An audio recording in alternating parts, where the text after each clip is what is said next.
দারোয়ান রাম সিং ভয়ে বলল, ওয়ে বাবুজি, ইধার ক্যা আছে? পাইলেও পাইতে পারো অমূল্য অনুসন্ধানের ধন। আমি কিছু বুঝতে পারছি না, এত দিন হয়ে গেছে হরিপদ নিখোঁজ।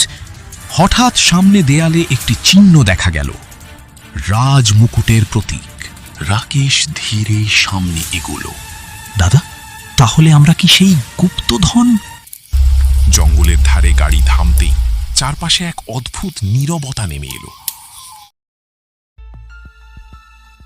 আজকের গল্প শুরু করার আগে আপনাদের একটা প্রশ্ন, যদি এমন একটা ধাঁধা আপনার সামনে রাখা হয় যার উত্তর খুঁজতে গিয়ে প্রজন্মের পর প্রজন্ম ব্যর্থ হয়েছে, তাহলে আপনি কি করবেন?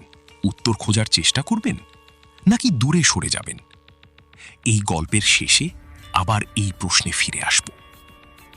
মধুসূদন ব্যানার্জি রোডের ধারেই নিজের পুরনো বাড়িতে বসেছিলেন গোয়েন্দার রাকেশ। ঘরের ভেতর নীরবতা। হঠাৎ দরজায় কড়া নাড়ার শব্দ হল। রাকেশ চেয়ারেই বসে বলল, অভিক, গিয়ে দেখ কে এলো। অভিক বাইরে গেল। কিছুক্ষণ পর ফিরে এসে বলল, দাদা, তোমার নামে চিঠি এসেছে। অভিক, চিঠিতে কি লেখা আছে পড়। অভিক চিঠিটা খুলল, এরপর পড়তে শুরু করল। প্রিয় রাকেশবাবু, আমি এমন একটি বিষয়ের সন্ধান পেয়েছি যা শুধু ইতিহাস নয়, একটি বহু পুরনো রহস্যের সঙ্গেও জড়িত। দুর্গেশগড়ের জঙ্গলের গভীরে একটি প্রাচীন মন্দির রয়েছে। সেখানে একটি সংস্কৃত ধাঁধা খোদাই করা আছে।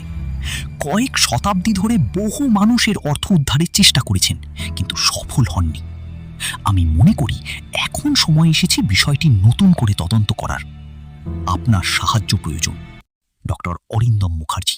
অভিক বলল, দাদা, ব্যাপারটা তো বেশ রহস্যময়। রাকেশ চুপচাপ চিঠির দিকে তাকিয়ে রইল। পরদিন সকালে তারা রওনা দিল। গাড়ি কলকাতা ছেড়ে ধীরে ধীরে গ্রাম আর নদীর পথ ধরে এগোতে লাগল। অভিক জানালার বাইরে তাকিয়ে বলল, দাদা, একটা কথা বলি। হ্যাঁ, বল। অভিক একটু ভেবে কথাটা বলল, রাজা কৃষ্ণচন্দ্র রায়কে নিয়ে এত রহস্য কেন? রাকেশ শান্ত গলায় বলল, ইতিহাসে বড় ব্যক্তিত্বদের ঘিরেই অনেক কিংবদন্তি তৈরি হয়। রাজা কৃষ্ণচন্দ্র রায়ও তার ব্যতিক্রম নন। আচ্ছা, তিনি তো বেশ প্রভাবশালী রাজা ছিলেন তখনকার দিনে। হ্যাঁ, নদিয়ার জমিদারি ছিল বাংলার অন্যতম বড় জমিদারি। বিপুল সম্পদ, প্রভাব সবই ছিল তার হাতে। বিকেলের দিকে তারা পৌঁছালো ডক্টর অরিন্দম মুখার্জির বাড়িতে। বাড়ির চারদিকে পুরনো গাছপালায় ভর্তি। ভেতরে ঢুকতেই দেখা গেল বই, মানচিত্র, পাণ্ডুলিপি আর নথিতে ভরা ঘর। ডক্টর অরিন্দম তাদের স্বাগত জানালেন, কিন্তু কেউ খেয়াল করল না ঘরের বাইরের আধখোলা জানালার আড়ালে দাঁড়িয়েছিল বাড়ির পুরনো কাজের লোক হরিপদ। সে সব কথা নিঃশব্দে শুনছিল। অরিন্দমবাবু বললেন, মহারাজা কৃষ্ণচন্দ্র রায় 1710 সালে জন্মগ্রহণ করেন। 1728 সালে পিতা রঘুরাম রায়ের মৃত্যুর পর নদিয়ার জমিদার হন। তার রাজসভায় ছিলেন ভারতচন্দ্র রায় গুণাকর। রামপ্রসাদ সেনও তার পৃষ্ঠপোষকতা লাভ করেছিলেন। তিনি সাহিত্য, সংস্কৃতি ও ধর্মীয় আচার অনুষ্ঠানের বড় পৃষ্ঠপোষক ছিলেন। এবং তার রাজসভায় ছিলেন হাস্যরসিক গোপাল ভাঁড়। তারপর তিনি একটি পাথরের প্রতিলিপি টেবিলে রাখলেন। সেখানে খোদাই করা ছিল একটি সংস্কৃত ধাঁধা। ঘরের সবাই সেটার দিকে তাকিয়ে রইল, কিন্তু জানালার আড়াল থেকে হরিপদ সেটা দেখছিল।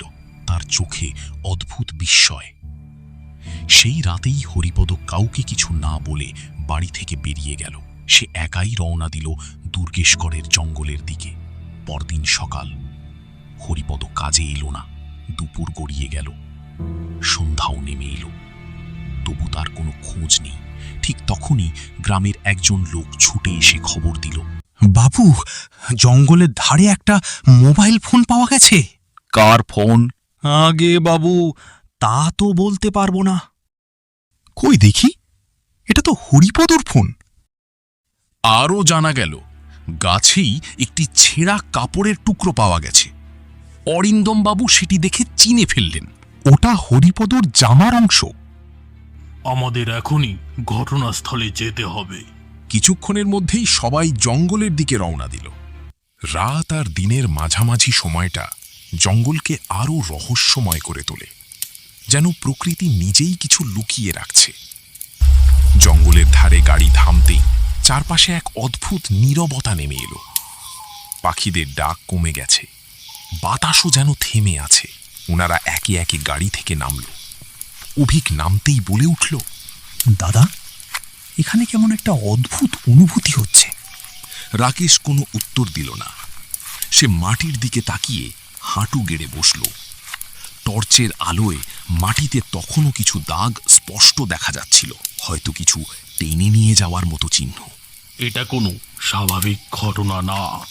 অভিক বলল, হরিপদকে কি জোর করে নিয়ে যাওয়া হয়েছে? সম্ভব, কিন্তু জোর করে নয়। কেউ খুব পরিকল্পনা করে করেছে। বাতাসে গাছের পাতা হালকা করে কাঁপল। এরপর অরিন্দমবাবু বললেন, এই জায়গাটা বাইরে থেকে যতটা নিরীহ মনে হচ্ছে, ভেতরটা ততটা নয়। অভিক হঠাৎ বলল, দাদা দেখো ওখানে। সে টর্চের আলোয় দেখল মাটির ওপর আর একটা দাগ। এই দাগটা আগেরগুলোর চেয়ে আলাদা। এটা যেন টেনে নয়, দৌড়ে যাওয়ার চিহ্ন। এটা একজনের না, এখানে অন্তত পক্ষে 2-3 ছিল।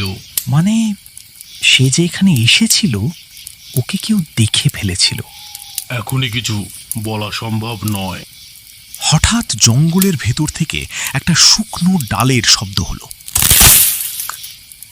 সবাই একসাথে থেমে গেল। নীরবতা আরো ঘন হয়ে গেল। অভিক ধীর শব্দে বলল, কে ওখানে? কোনো উত্তর নেই, শুধু অন্ধকার। রাকেশ ধীরে ধীরে টর্চ তুলে ধরল। তারা আরো জঙ্গলের গভীরে গেল, কিন্তু কিছু দেখা গেল না। তবুও রাকেশের চোখ সংকুচিত হয়ে গেল। আমাদের এখানে বেশি সময় থাকা ঠিক হবে না। অভিক চমকে উঠল। কেন দাদা? রাকেশ মাটির দিকে ইশারা করল। কে বা কারা হয়তো চায় না আমরা এখানে আসি। অভিক চারপাশে তাকালো, কিন্তু এর পিছনে কি কেউ আছে? সেটাই তো লাখ টাকার প্রশ্ন। রাকেশ চারপাশ ভালো করে দেখল, কিন্তু কিছু দেখা গেল না। এরপর সে বলল, অন্ধকারে এখন ফিরে যাওয়াই ভালো। এখনই ফিরে যাব? আমরা তো কিছুই পেলাম না। যা দেখার দরকার ছিল সেটা দেখেছি, আর যা দেখা যায়নি সেটাই আসল বিপদ। অভিক কিছু বলতে গিয়েও থেমে গেল। জঙ্গলের দিকটা আবার একবার তাকালো।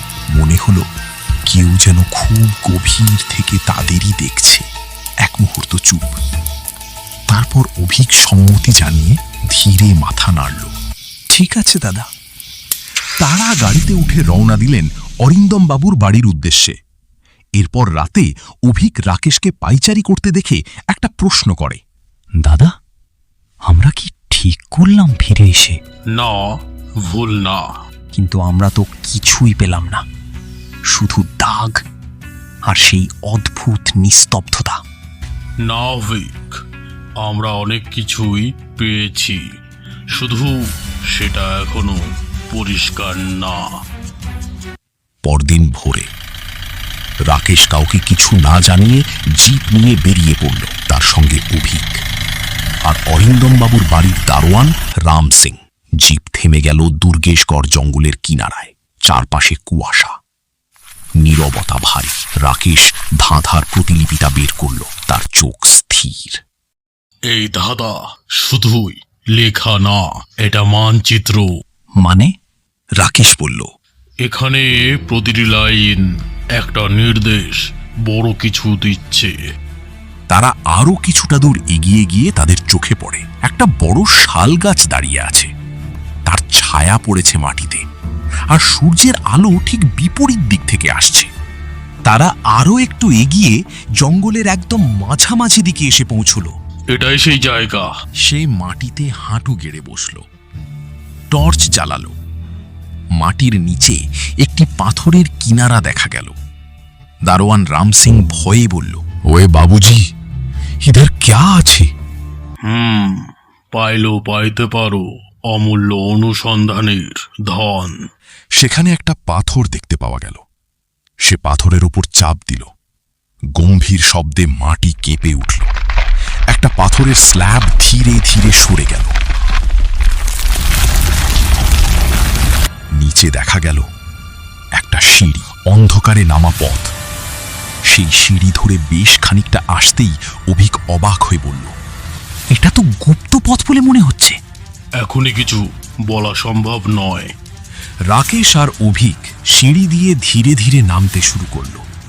পেছন থেকে রাম সিং বলল, মাফ করিবেন, मैं नीचे नहीं जाऊंगा। তুমি যাবে না? তাহলে এখানে থেকেই নজর রাখো। অভিক রাকেশের পিছু নিল। জঙ্গলের ভিতর নেমে এলো অন্ধকার। দেয়ালে পুরনো খোদাই করা নানা জিনিস, মাটিতে ভাঙা পাথরের চিহ্ন। রাকেশ বলল, এটা সাধারণ কোনো মন্দির না, এটা গুপ্ত প্রবেশপথ। হঠাৎ সামনে দেয়ালে একটি চিহ্ন দেখা গেল, রাজমুকুটের প্রতীক। রাকেশ ধীরে সামনে এগোলো। দাদা, তাহলে আমরা কি সেই গুপ্তধন? দাদা আমাদের এখানে এনেছে অভিক, দেখা যাক, একটু ধৈর্য ধর। দেয়ালের পাশে একটি আলাদা পাথর, অন্যগুলোর থেকে একটু ভিন্ন। রাকেশ তাতে হাত রাখল। পাথরটা নড়ে উঠল একটা গভীর শব্দে। পাথর সরে গেল। একটা গোপন কক্ষ খুলে গেল। এটাই সেই জায়গা। ভেতরে ঢুকল তারা। মাঝখানে একটি কাঠের সিন্দুক। সিন্দুকের উপর আবার তারা দেখল সেই রাজমুকুটের চিহ্ন। দাদা, এবার কি হবে? রাকেশ কোনো উত্তর দিল না। সে শুধু সিন্দুকের দিকে তাকিয়ে রইল। তার চোখ স্থির। ধন তো সবাই খোঁজে, কিন্তু প্রশ্ন হলো এখানে কি লুকোনো আছে? সে সিন্দুকের ঢাকনা ধরে টান দিল। একটা গভীর শব্দ, ঢাকনা খুলে গেল। অভিক সামনে ঝুঁকে দেখল। চোখ বড় হয়ে গেল। ভেতরে নেই কোনো সোনা, হীরা বা রত্ন। আছে পুরনো পাণ্ডুলিপি, রাজকীয় নথি, চিঠিপত্র এবং কয়েকটি সিলমোহরযুক্ত দলিল। অভিক হতভম্ব হয়ে বলল, এটাই ৩০০ বছরের গুপ্তধন। রাকেশ একটা নথি তুলে নিল, চোখ বুলিয়ে বলল, মানুষ যেটাকে গুপ্তধন ভেবেছিল সেটা আসলে ভুল ধারণা ছিল অভিক। সে একটি পৃষ্ঠায় থামল। সেখানে লেখা আছে, এই নথি সেই ইতিহাস যা লোভের কারণে হারিয়ে যেতে বসেছিল। রাকেশ বলল, এগুলো শুধু কাগজ না, এগুলো ইতিহাসের প্রমাণ। মানে রাজা কৃষ্ণচন্দ্র রায় কি এগুলো এখানে গুপ্তভাবে সংরক্ষণ করে রেখেছিলেন? না, তিনি লুকোননি, তিনি রক্ষা করেছিলেন। হঠাৎ পিছন থেকে একটা শব্দ। সবাই থেমে গেল। রাকেশ পিছনে ফিরল। মন্দিরের ঘণ্টা দুলছে। রাকেশ, আমাদের এখান থেকে এখনই বের হতে হবে। এখন কিভাবে সম্ভব? আমরা তো আসল রহস্যটা এখনো উন্মোচন করতে পারিনি। তার আগেই জঙ্গল ছেড়ে বেরিয়ে গেলে তো আসল সত্যিটা সামনে আসবে না। না অভিক, আমরা শুরুটা পেয়ে গেছি, আর শুরুটা যারা খুঁজে পায় তারা আর নিরাপদ থাকে না। অভিক আর নিজেকে ধরে রাখতে পারল না। সে রাকেশকে সরাসরি বলেই বসল, দাদা, কি বা কারা, কাদের কথা বলছো তুমি? এর আগেও আমরা যখন এই জঙ্গলে হরিপদ তল্লাশি করতে আসি, তখনও তুমি আমাদেরকে নিয়ে এই জঙ্গল থেকে বেরিয়ে গিয়েছিলে। ফিরে যাওয়ার পর তোমাকে জিজ্ঞেস করাতে তুমি বলেছিলে, যা দেখার দরকার ছিল সেটা দেখেছি, আর যা দেখা যায়নি সেটাই আসল বিপদ। আমি কিছু বুঝতে পারছি না, এত দিন হয়ে গেছে হরিপদ নিখোঁজ। রাকেশ শান্ত গলায় বলল, কারণ তুই তখনও পুরোটা দেখিসনি অভিক। কি দেখার কথা বলছো তুমি? তোর মনে আছে এই ধাঁধা সংস্কৃতে লেখা? অভিক মাথা নাড়ল। হ্যাঁ, কিন্তু আসল ভাষা ছিল ফার্সি, পরে ইচ্ছাকৃতভাবে আড়াল করা হয়েছে। তুমি কিভাবে বুঝলে এটা? ইন্টারনেটের সাহায্যে পুরনো লিপি মিলিয়ে দেখি, কিছু অংশ ছিল দ্বিভাষিক কোডের মতো। সংস্কৃতের আড়ালে ফার্সি অর্থ লুকোনো ছিল। অভিক হতভম্ব হয়ে গেল। তাহলে হরিপদ কোথায়? ওকে অরিন্দম বাবুর লোকেরা আটকে রেখেছে। কি বলছো দাদা তুমি? অরিন্দম বাবু যখন আমাদেরকে এই গুপ্তধনের কথা বলছিলেন, তখন তিনি জানতেন হরিপদ সবকিছুই শুনবে, কারণ হরিপদ আগে থেকেই কিছুটা জানতো। সেই রাতে হরিপদ যখন বের হয়, তখন অরিন্দম বাবু তাকে দেখে ফেলে বাড়ি থেকে বের হতে। এরপর অরিন্দম বাবু তার পিছনে লোক লাগায় এবং এরপর হরিপদ জঙ্গলে আসে আসল সত্য জানার জন্য। তারপর? তুই তো জানিস আমার রাতে ঘুম না আসলে আমি পায়চারি করি। এবার আমি বাইরে বেরিয়ে দেখি অরিন্দম বাবু ফোনে কার সাথে যেন কথা বলছেন, হরিপদর নাম নিয়েই। হরিপদকে নজরে রাখো, ও জঙ্গলের দিকে যাচ্ছে। এরপর সবটা পরিষ্কার হয়, আর এরপরেই সম্ভবত অরিন্দম বাবুর লোকেদের সঙ্গে তার ধস্তাধস্তি শুরু হয়। তারপর? ধস্তাধস্তির সময়েই হরিপদর পকেট থেকে মোবাইল ফোনটা পড়ে যায়। এরপর ওকে মাথায় কিছু একটা দিয়ে আঘাত করা হয়, সে জ্ঞান হারায়। তাকে টেনে জঙ্গলের ভেতর নিয়ে যাওয়া হয় এবং ওই টানাটানির সময়ই গাছের ডালে তার জামার একটা অংশ আটকে যায়। সেটাই পরে খুঁজে পাওয়া যায়। সব কিছু ধীরে ধীরে পরিষ্কার হতে লাগলো। মানে সবটাই পরিকল্পনা মাফিক করা? হ্যাঁ, পুরোটাই পরিকল্পনা মাফিক করা হয়েছে। আর আশঙ্কা অনুযায়ী হরিপদ এখন অরিন্দম বাবুর লোকেদের কাছে বন্দী। তাহলে তো পুলিশে খবর দিতে হয়। হ্যাঁ, কিন্তু এখন নয়। এই প্রমাণগুলো সঠিক সময়ে ব্যবহার করতে হবে। এখনই পুলিশের কাছে খবর দিলে ওরা সতর্ক হয়ে যাবে। তাহলে এখন আমরা কি করব? আর প্রমাণ বা কোথায়? পুলিশ তো প্রমাণ ছাড়া কোনো কেস নেবে না। সবটা বুঝলি, আর এটা বুঝলি না অভিক? মোবাইল ফোন আর এই রক্ত মাখানো জামার অংশ। রাইট দাদা, কিন্তু এই জায়গাটাইতে কেন রাজা কৃষ্ণচন্দ্র তার সবকিছু গুপ্তভাবে রেখেছিলেন? এই জায়গা শুধু মন্দির নয় অভিক, এটা একটা পুরনো সংরক্ষণ কেন্দ্র। সংরক্ষণ কেন্দ্র? তুই হয়তো জেনে থাকবি, সে সময় একের পর এক বর্গীদের আক্রমণের শিকার হয় বাংলা। এ থেকে বাঁচতেই তিনি আচ্ছা, বুঝেছি। সেই কারণে বর্গীদের হাত থেকে বাঁচতে তিনি সব নথিপত্র সরিয়ে নেন এবং তিনি সিদ্ধান্ত নেয় এই দুর্গেশকরের জঙ্গলে এই মন্দিরটা স্থাপন করার। এবং এখানে এই ধন সম্পত্তি নয়, বরং তিনি তার দরকারি নথিপত্র লুকিয়ে রেখেছিল, যা প্রকাশ্যে এলে অনেক বড় ক্ষতি হয়ে যেত। হ্যাঁ, ঠিক তাই। এবার আসল দোষীদের শাস্তির অপেক্ষা। জঙ্গল থেকে বেরিয়েই রাকেশ ও অভিক সমস্ত প্রমাণ পুলিশের হাতে তুলে দেয়। হরিপদর মোবাইল ফোন, রক্তমাখা জামার ছেঁড়া অংশ এবং ঘটনাস্থল থেকে সংগ্রহ করা অন্যান্য নমুনা ফরেনসিক পরীক্ষার জন্য পাঠানো হয়। তদন্তে একে একে সামনে আসতে থাকে চাঞ্চল্যকর তথ্য।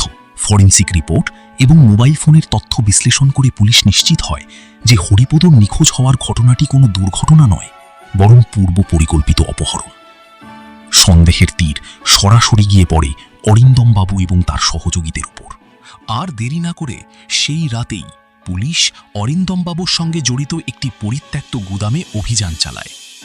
গুদামের ভেতরে প্রবেশ করতেই তারা দেখতে পায় হাত পা বাঁধা অবস্থায় অচেতন হয়ে পড়ে আছে হরিপদ। তাকে দ্রুত উদ্ধার করে হাসপাতালে নিয়ে যাওয়া হয়। এরপর জ্ঞান ফিরলে হরিপদ পুলিশের কাছে জবানবন্দি দেয়। সে জানায় জঙ্গলে যাওয়ার পর অরিন্দমবাবুর লোকেরা তার উপর হামলা চালায়, তাকে জোর করে অপহরণ করে এবং ওই গুদামে আটকে রাখে। হরিপদর জবানবন্দি, ফরেনসিক রিপোর্ট এবং অন্যান্য প্রমাণের ভিত্তিতে পুলিশ অরিন্দমবাবু ও তার সহযোগীদের গ্রেফতার করে।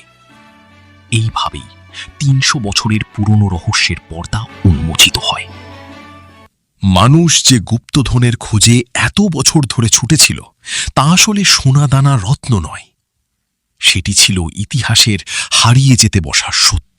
এখন আপনাদের কাছে একটা প্রশ্ন, যদি আপনাদের সামনে এমন একটি ধাঁধা রাখা হতো যার উত্তর খুঁজতে গিয়ে প্রজন্মের পর প্রজন্ম ব্যর্থ হয়েছে, তাহলে আপনারা কি করতেন? উত্তরটা কমেন্টে লিখে জানাতে ভুলবেন না। আপনাদের একটি লাইকই আমাদের সামনে আরও নতুন রহস্য আর রোমাঞ্চকর গল্প নিয়ে আসার অনুপ্রেরণা দেয়।